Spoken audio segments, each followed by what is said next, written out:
말씀 보시겠습니다. 신약 성경 마태복음 9장입니다. 18절로 31절까지 말씀입니다. 마태복음 9장 18절에서 31절까지 말씀입니다. 신약 14면쯤에 있습니다.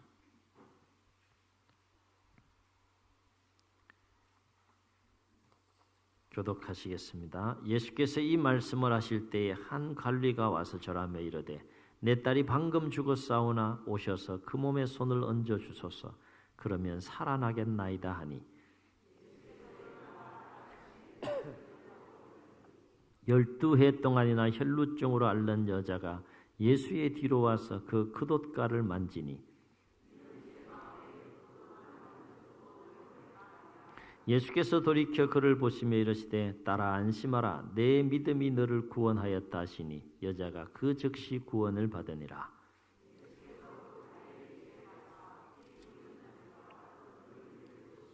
이르시되 물러가라 이 소녀가 죽은 것이 아니라 잔다 하시니 그들이 비웃더라.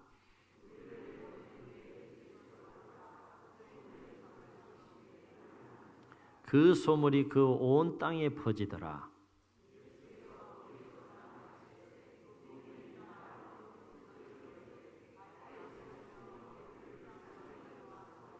예수께서 집에 들어가시며 맹인들이 그에게 나오거늘 예수께서 이르시되 내가 능히 이 일 할 줄을 믿느냐 대답하되 주여 그러하오이다 하니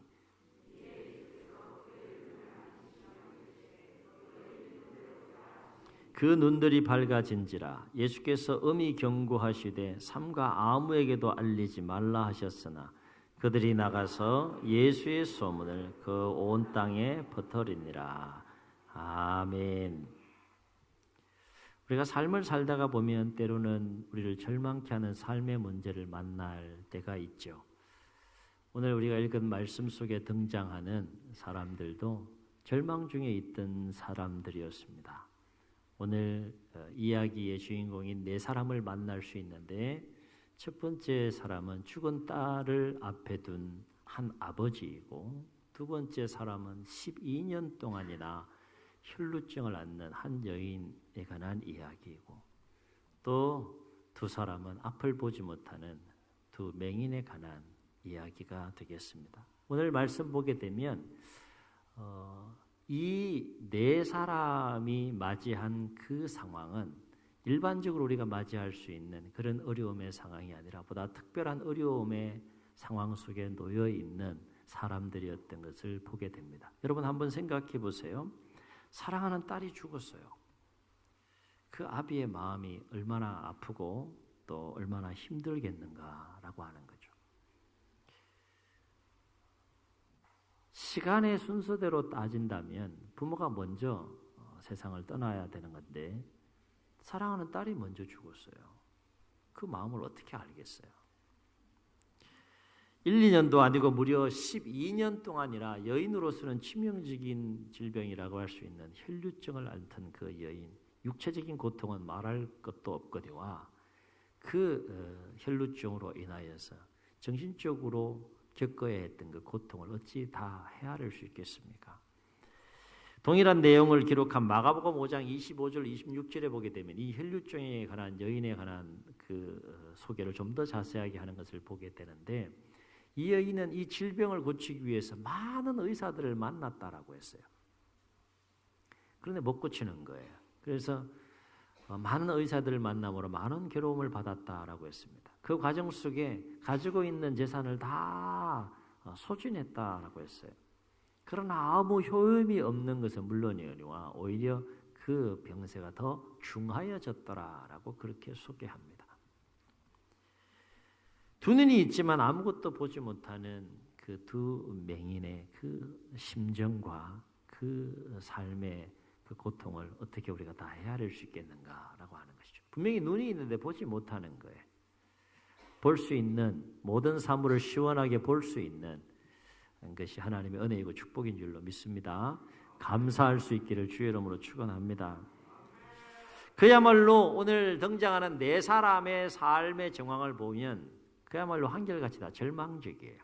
상황은 절망적이에요. 그런데 우리가 주목할 것은 그럼에도 불구하고 그들에게 주어진 그 상황으로 인하여서 그들은 결코 절망하지 않았다라고 하는 거예요.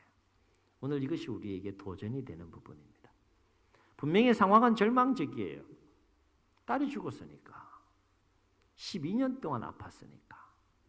앞을 못 보니까. 상황은 분명히 절망적이에요. 누구나 이런 상황을 맞이한다 그러면 마음이 무너질 겁니다.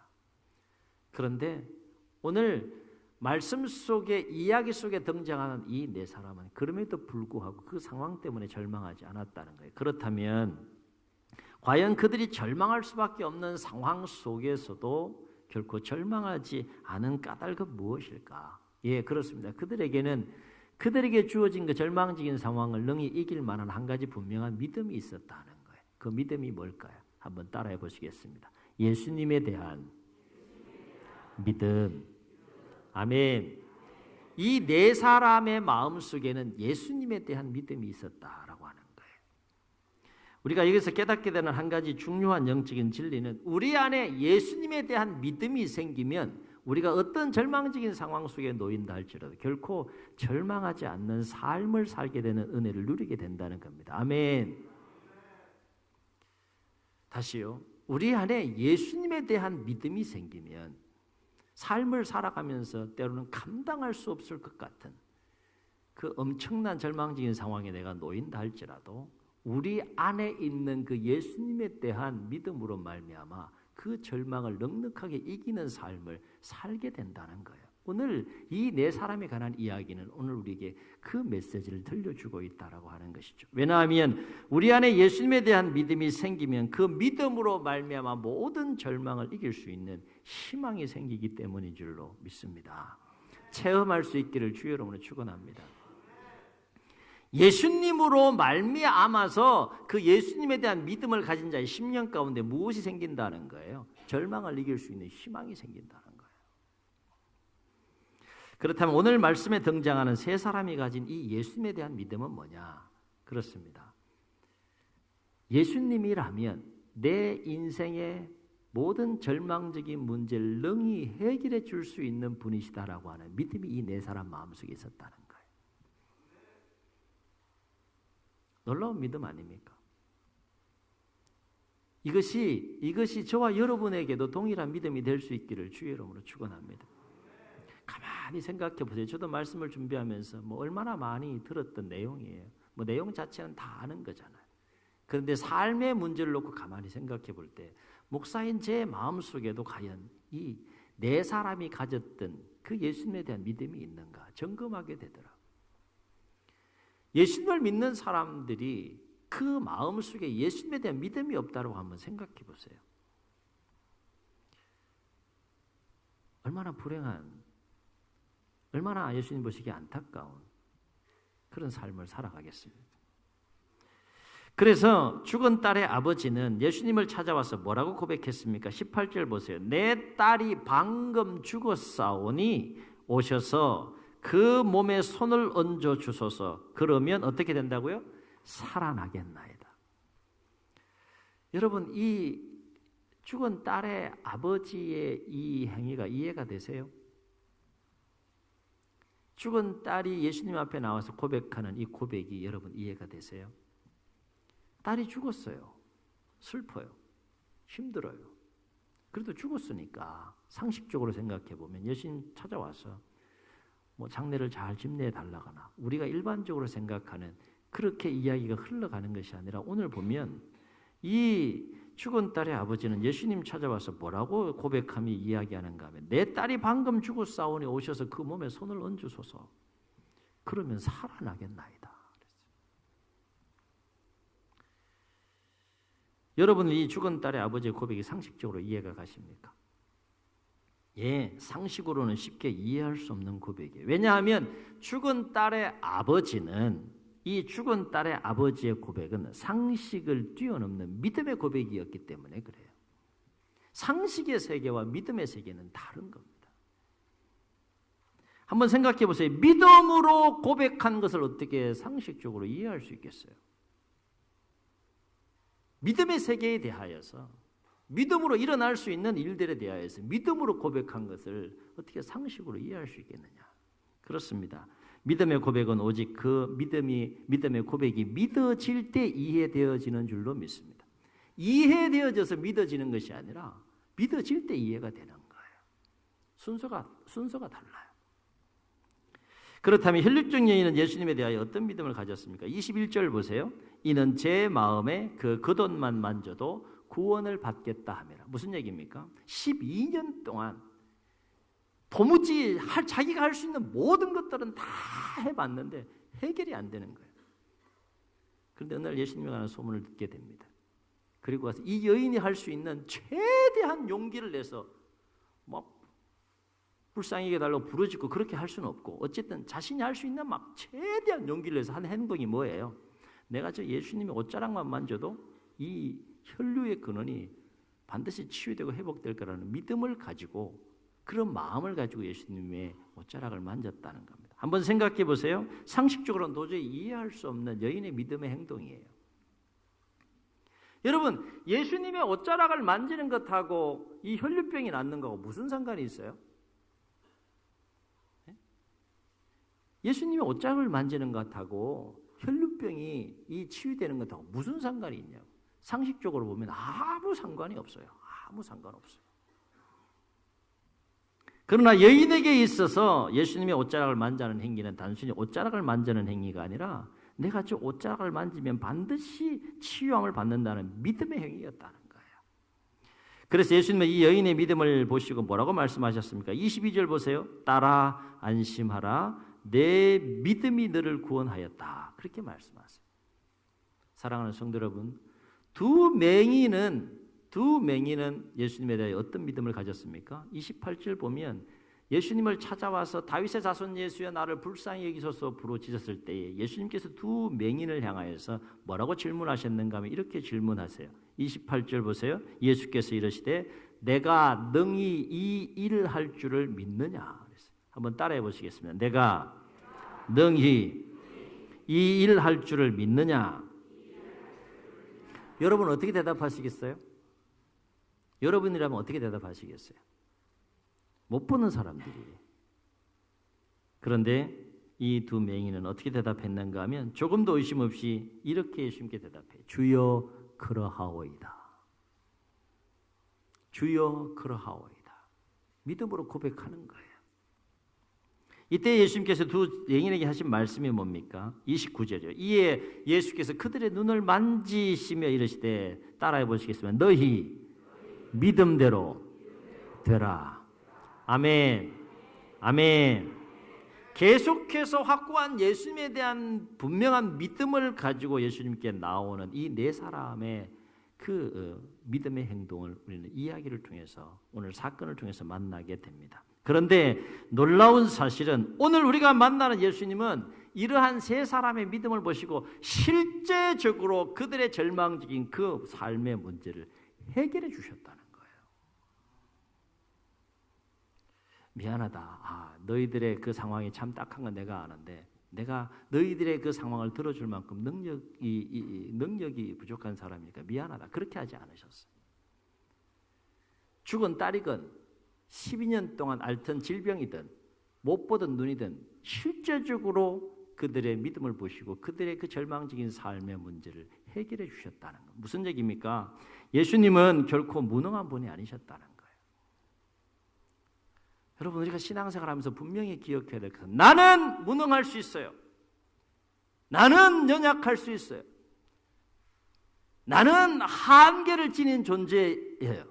그러나 우리가 믿고 우리가 신앙하는 예수님은 결코 무능한 분이 아니시라는 거예요. 그래서 죽었던 딸이 다시 살아나고 12년 동안 앓던 그 혈류의 근원이 마르고 보지 못하던 두 맹인이 보게 되는 기적이 일어났다라고 하는 것입니다. 물론 기적만 추구하는 신앙은 위험할 수 있어요. 왜냐하면 기적이 안 일어나면 실족할 수 있기 때문이고, 또 한 가지는 때로는 주님의 선한 섭리와 계획 가운데 믿음으로 기도하고 믿음으로 예수님께 나아갔지만 선한 계획과 섭리 가운데 우리가 다 이해하지 못하는 주님의 선한 계획과 섭리 가운데 그 믿음대로 역사해 주지 않을 수도 있기 때문에 기적만 추구하는 신앙은, 기적만 따라가는 신앙은 위험할 수 있어요. 그런데 더 위험한 신앙은 뭔가 하면 기적을 추구하지 않는 신앙이 더 위험하다는 거예요. 기적을 믿지 않는 신앙이 더 위험하다는 거예요. 두 가지 이유를 생각해 볼 수 있습니다. 첫째는 예수님에 대한 온전한 믿음과 신앙을 갖지 않는, 예수님을 온전히 믿지 못하고 신뢰하지 못하는 신앙이기 때문에 위험할 수 있고, 또 한 가지는 분명히 예수님은 우리의 상식과 경험을 뛰어넘어서 능히 우리의 삶의 문제를 해결해 줄 수 있는 무한한 능력을 지닌 분이신데 그 예수님을 통해서 임하는 그 기적과 능력을 전혀 체험하고 경험할 수 없기 때문에 기적을 추구하지 않는 신앙은 더 위험한 신앙일 수 있다라고 하는 거예요. 그러므로 우리는 예수님께서 우리의 삶 가운데 기적을 베푸시든 기적을 베푸시지 않든 우리는 예수님에 대한 분명한 믿음을 가져야 할 줄로 믿습니다. 왜냐하면 그래야 우리는 그 예수님에 대한 믿음으로 말미암아서 모든 절망을 능히 이기는 삶을 살아갈 수 있기 때문에 그래요. 능력을 베푸시고 베푸시지 않는 것은 주님의 주권이에요. 그런데 그것과 상관없이 이미 내 마음에 무엇이 있는 겁니까? 믿음이 있는 거예요. 누구에 대한 믿음이 있는 겁니까? 예수님에 대한 믿음이 있다는 거예요. 그 믿음만으로도 우리는 얼마든지 모든 절망을 이기며 살아갈 수 있는 은혜를 누리게 된다는 겁니다. 좀 더 깊이 한번 들어가 볼게요. 예수님에 대한 믿음과 관련해서 우리가 조금 더 깊이 들어가서 생각해 보게 되면 예수님에 대한 믿음을 갖게 되면 어떤 현상을 여러분 경험하게 되는가 하면 처음에는 예수님께서 행하실 그 응답에 대한 믿음을 가지고 예수님을 바라보며 나아가게 됩니다. 그런데 그것이 좀 더 깊어지면 어떤 신앙으로 나아가게 되는가 하면 응답과는 상관없이 예수님 그 자체에 대한 믿음을 갖게 돼요. 그래서 그리 아니하실지라도 내가 믿음을 가지고 기도했는데 그 믿음대로 역사해 주지 아니하실지라도 예수님 한 분만으로 만족하는 믿음과 신앙이 생기기 때문에 상황을 뛰어넘는 삶을 살게 된다는 거예요. 이미 여러분 그런 기도의 체험들과 신앙의 체험들을 많이 하신 분들도 계실 겁니다. 여러분 송명희 시인 잘 아시죠? 나 가진 재물 없으나 이 찬양을 가사를 썼던 송명희 시인. 태어나면서부터 중증 뇌성마비를 앓았던, 보통 사람 같으면 그냥 절망하고 생을 마무리해야 돼요. 인터넷을 통해서 쭉 생애를 짧게 한번 이렇게 읽어봤는데 물론 그의 마음속에는 원망도 있었고 불평도 있었고 부모에 대하여 하나님에 대하여, 그러나 어느 순간 그의 마음을 만지시는 예수님을 만나게 됩니다. 그리고 나서 찬송시를 쓰고 찬양하는 인생이 돼요. 여러분 이해가 됩니까? 이해가 돼요? 자기가 처음에 예수님에 대하여 기대했던, 기도했던 그 믿음대로 자기의 몸이 변하진 않았지만 놀랍게도 그는 그러한 몸 가운데서도 주님을 찬양하고 은혜와 사랑을 찬양하고 주님 앞에 귀하게 쓰임받는 생애와 삶을 살아간다는 것. 이유가 뭘까요? 뛰어넘은 거예요. 예수님에 대한 믿음과 생명이 그 안에 역사하기 때문에 응답과 상관없는 또 다른 주님으로부터 오는 그 절망을 이길 수 있는 힘과 소망이 그 속에 충만히 역사하기 때문입니다. 소천하셨지만 강영호 박사님 여러분 잘 아실 거예요. 13살 때 축구하다가 두 눈에 맞아가 실명했어요. 그러나 그는 미국으로 건너가서 박사학위를 받게 되죠. 그가 모든 절망을 딛고 이겨나간 승리할 수 있는 비결에 대해서 그가 고백하기를 하나님을 신뢰하는 믿음 때문이었다라고 그런 고백을 합니다. 여러분 그게 이해가 되세요? 갑자기 앞을 못 봐요. 공에 맞아서. 절망하는 순간이 있었죠. 그러나 어느 날 예수님을 만납니다. 하나님의 사랑을 깨닫게 됩니다. 눈을 닫으신 하나님의 놀라운 섭리를 깨닫게 되고 그는 하나님을 찬양하고 간증하는 생애와 삶을 살아가게 된다는 거예요. 또 한 사람 우리가 한번 소개해 보면 닉 부이치치라고 하는 이런 두 팔 두 다리 없이 태어나면서부터 그 장애를 가지고 태어난 사람이 있어요. 그는 나는 행복합니다라고 얘기합니다. 이해가 되세요?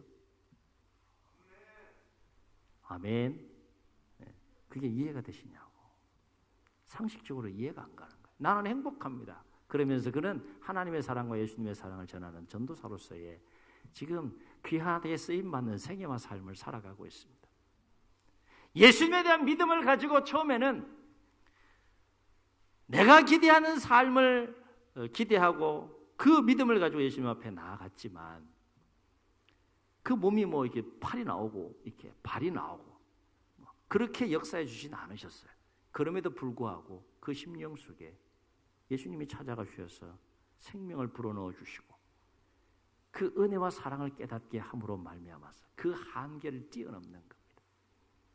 응답해 주시든 주시지 않든 이젠 그 단계를 뛰어넘어서 예수님 한 분만으로 예수님 그 자체에 대한 믿음을 가지고 놀라운 생애와 삶을 살아가고 있다는 거예요. 성경 속의 이야기만이 아니라 오늘 우리 주변에서도 아니 우리 자신의 삶 속에서도 얼마든지 일어날 수 있는 일들이라는 거예요. 예수님에 대한 믿음을 가지고 삶을 살아가는 것이 한 사람의 인생을 얼마나 위대하게 만드는지 체험하고 경험할 수 있기를 오늘 말씀 속에 등장하는 이 네 사람의 이야기가 소개했던 예화 속에 등장하는 그 사람들의 이야기가 저와 여러분의 삶과 이야기가 될 수 있기를 주의 이름으로 축원합니다. 이제 여러분에게 여쭙겠습니다. 과연 저와 여러분에게는 오늘 이 네 사람이 가졌던 예수님에 대한 믿음이 있습니까? 우리는 너무 이성적으로 너무 합리적으로 우리가 예수님을 바라보고 그렇게 신앙생활하고 있는 부분은 없습니까? 목사인 저도 점검하게 되더라고요. 이성적으로 경험적으로만 예수님을 바라보고 대하는 삶을 살아가는 모습들 분명히 우리 가운데 있을 거예요. 그런데 한번 생각해 보세요. 믿음의 세계를 인정하지 않고 그건 있을 수 없는 일이야. 상식적으로 있을 수 없는 일이고 경험적으로는 경험할 수 없는 일이야 라고 생각하고 예수님조차도 그냥 이성적으로 생각하고 그렇게 대하면 신앙생활 한다 그러면 그 심령과 그 삶 가운데 무슨 은혜가 임하겠습니까? 믿음의 세계가 분명히 있어요. 믿음의 열매가 있고요. 믿음의 결과가 있고요. 네 가지 분명한 것은 뭔가 하면 첫째, 예수님은 우리의 믿음의 여부와 상관없이 우리가 예수님을 향하여 믿음을 갖건 믿음을 갖지 않건 간에 예수님을 향한 믿음의 여부와 상관없이 예수님은 우리의 모든 삶의 문제를 능히 해결해 줄 수 있는 분이시다는 거예요. 아멘. 아멘. 또 한 가지는 그러나 예수님은 예수님에 대한 믿음을 가지고 나오는 자들에게 은혜와 능력을 베풀어 주신다는 거예요. 아멘. 또 한 가지는 누구든지 언제든지 예수님 앞에 나가 기도할 수 있다는 거예요.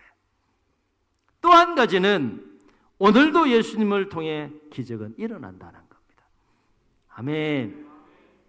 왜냐하면 오늘도 예수님은 살아계시고 예수님의 능력은 어제나 오늘이나 변함없이 동일하시기 때문에 그렇습니다.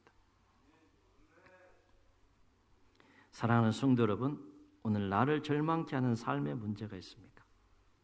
예수님은 오늘도 저와 여러분을 향하여 이렇게 질문하고 계세요. 내가 능히 이 일을 할 줄을 믿느냐? 내가 능히 이 일을 할 줄을 믿느냐? 여러분 어떻게 대답하시겠습니까?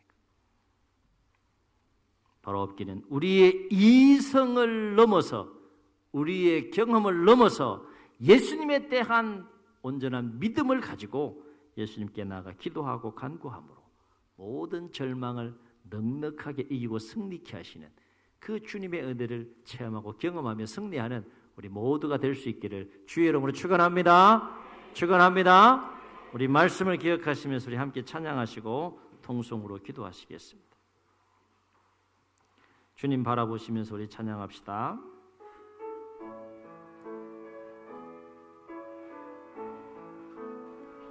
괴로울 때 주님의 얼굴 보라 평화의 주 바라보아라 세상에서 시달린 친구들아, 위로의 주님 바라보아. 아멘. 눈을 들어 주를 보라. 내 모든 염려 주께 맡겨라. 슬플 때에 주님의 얼굴 보라. 사랑의 주님 안식 주리라. 힘이 없고 내 마음 연약할 때 능력의 주님 바라보아라. 주의 이름 부르는 모든 자는 힘주시고 늘지. 한 번 더 고백합시다. 힘이 없고 내 마음 연약할 때 능력의 주님 바라보아라. 주의 이름 부르는 모든 자는 힘주시고 늘 지켜주시. 주님을 바라보십시다. 눈을 들어 주를 보라. 내 모든 염려 주께 맡겨라. 슬플 때에 주님의 얼굴 보라. 사랑의 주님 안식 주리라. 우리 저희 눈을 감으시고 말씀을 기억하시면서 한번 통성으로 기도하시겠습니다. 삶을 살다 보면 감당하기 버거운 삶의 시련과 어려움과 또 절망적인 상황을 맞이할 수 있습니다. 우리의 한계를 발견하고 마음이 무너지고 낙심하고 좌절하고 절망할 수밖에 없는 우리의 모습들이지만 그 절망을 이길 수 있는 길이 있다는 겁니다. 그 절망을 이길 수 있는 길이 무엇입니까? 우리는 연약하고 우리는 부족하고 우리는 한계가 있지만 우리의 모든 절망적인 문제를 아시고 능히 그 모든 것들을 해결해 주실 수 있는 예수님에 대한 믿음을 가질 때 놀랍게도 우리의 심령 가운데 절망을 이길 수 있는 희망이 생기고 예수님으로 말미암은 그 믿음으로 말미암아 우리는 넉넉하게 어떤 절망도 어떤 시련도 이기고 승리하는 삶을 살게 되는 은혜를 누리게 된다는 것입니다. 오늘 주님께서 우리에게 이렇게 말씀하십니다. 내가 능히 이 일을 할 줄을 믿느냐? 내가 능히 이 일을 할 줄을 믿느냐? 내가 능히 이 일을 할 줄을 믿느냐? 여러분 어떻게 대답하시겠습니까? 분명한 것은 예수님에 대한 믿음을 가지고 나아가는 자들에게 예수님은 은혜와 능력을 베푸신다는 것입니다. 주여 우리에게 믿음을 주옵소서. 절망을 이길 수 있는 주님에 대한 믿음을 주옵소서. 그 믿음이 날마다 우리의 심령 가운데 충만히 채워지게 도와주셔서 예수님에 대한 믿음을 가지고 남은 생의 모든 절망을 이기고 승리하는 삶을 살아갈 수 있도록 주님 도와주옵소서. 이런 마음을 담아서 우리 말씀을 기억하시면서 주님 세 번 부르시고 통성으로 기도합니다. 주여